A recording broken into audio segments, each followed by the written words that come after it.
Push-ups are one of the most fundamental bodyweight exercises and are very popular. The movement is simple, can be done everywhere, and it's very effective because you are using a lot of muscles at the same time. Sounds good, right? The problem is that a lot of people concentrate on quantity instead of quality when doing push-ups.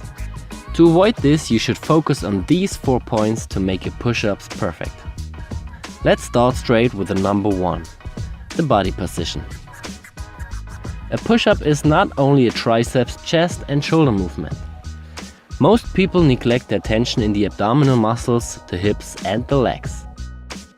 Often they form an arched back and have a leg and body tension. To avoid this, tilt your pelvis backward and keep your butt squeezed tight. The movement gets a lot harder with this, but it's also more effective. The second point is the arm position. The arm position doesn't really matter in terms of the perfect execution. A perfect push-up can be done with a wide or a narrow grip, but it's important to place your wrists in a nearly vertical line under your shoulder when you do the standard push-up. There are still exceptions for that rule, for example when you are doing pseudo planche push-ups, which puts the focus more on your shoulder. Or when you're doing sphinx push-ups, which are a triceps dominant movement.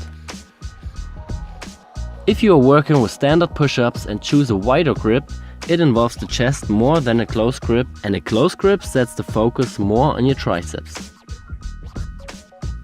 The only thing you should avoid completely are out-flared elbows, because this puts a lot of stress on your shoulder, which can lead to injuries. The closer you place your arms to the body, the more your elbows point backwards. The wider you place your arms, the more your elbows going away from your body, but they still point more backwards than to the side. The third point is the range of motion. This is quite simple, just don't cheat. Go all the way up and all the way down and let your body straight. Don't decrease the range of motion by bringing your head forward or your hips down. The last point is the shoulder blade movement. This is a very neglected point. When you're going down, your shoulder blades come together, and when you're going up, they go apart.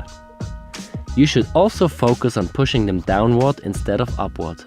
But don't forget, there's still difference between a passive and an active way of this shoulder blade movement. If you are too weak in the shoulder girdle, your shoulder blades come together because you are not able to hold your body against the gravity.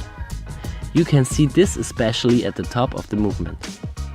When you are going down, always focus on the tension and an active shoulder blade movement. Don't let yourself fall down into your structures. If you consider all those points and try it on your own, you will notice that it's much harder to do. Maybe your amount of maximum repetitions will drop, but that doesn't matter.